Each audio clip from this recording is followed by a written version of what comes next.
Hello friends, आपण आज बघणार आहे आगळा वेगळा डोसा आणि एक आगळी वेगळी चटणी। डोसा बनवणार आहे मी लौकीपासून।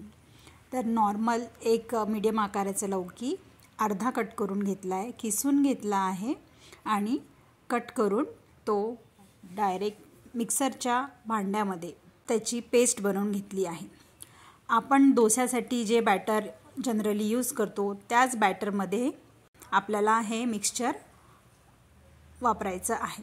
तर यामध्ये मी एक मिरची आणि थोडीशी कोथिंबीरीचा वापर केला आहे।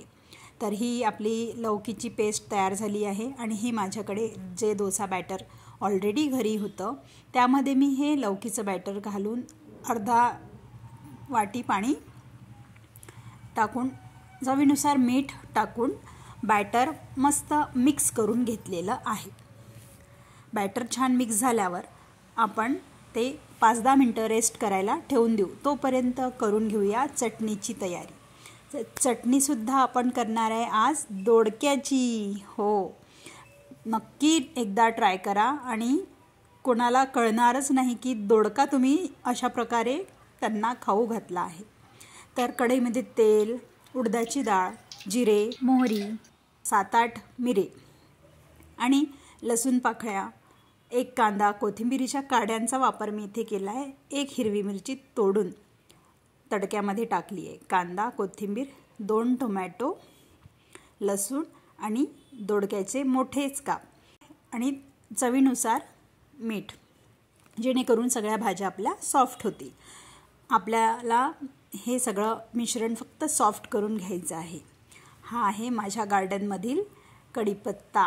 तर फ्रेश कढीपत्ता तोडून घेऊया आणि तो चटणीमध्ये वापरूया। तर तोपर्यंत भाज्यासुद्धा छान सॉफ्ट झाल्या आहेत। मीडियम आचेवर आपल्याला भाज्या सॉफ्ट करून घ्यायच्या आहेत आणि यामध्ये आता घालूया एकदम फ्रेश कढीपत्ता। तर सारण थोडं ताटामध्ये काढून गार करून घेऊया। पूर्ण गार झाल्यावरच आपल्याला चटणी मिक्सरला बारीक वाटून घ्यायची आहे। तर चटणीचं सारण गार होतपर्यंत आपण करून घेऊया डोसे। डोसे चवीला अप्रतिम होतात। फक्त हे बॅटर तुम्हाला स्टोअर करून ठेवता येणार नाही, कारण आपण इथे कच्च्या लौकीचा वापर केला आहे। जितकं बॅटर तुम्ही यूज करणार आहे तेवढ्याच बॅटरमध्ये लौकीचं सारण मिक्स करा। ही टिप आहे। तुम्ही एकदा नक्की ट्राय करा आणि मला कमेंटमध्ये नक्की कळवा की लौकीच्या डोस्याची टेस्ट तुम्हाला आणि घरच्यांना कशी वाटली। तर अशा प्रकारे आपण भाज्या दोडका आणि लौकी दोन्ही न आवडत्या भाज्या सगळ्यांच्या आहेत, पण त्याही आपण अशा पद्धतीने कोणालाही खाऊ घालू शकतो। जसा तुम्हाला डोसा हवा आहे, सॉफ्ट किंवा कडक, त्या प्रकारचा डोसा तुम्ही इथे बनवू शकता आणि तूप किंवा तेलाचा वापर तुम्ही इथे करू शकता। तुम्ही आवडीप्रमाणे या सारणामध्ये मिरचीचा वापर कमी जास्त करू शकता।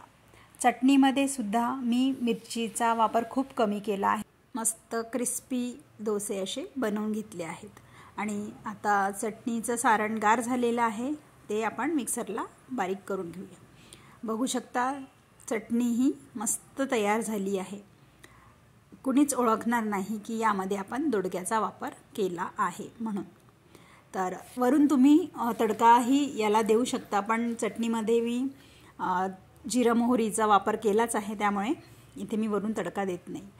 खायला एकदम टेस्टी अशी चटणी होते।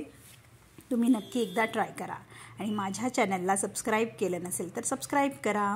थँक्यू।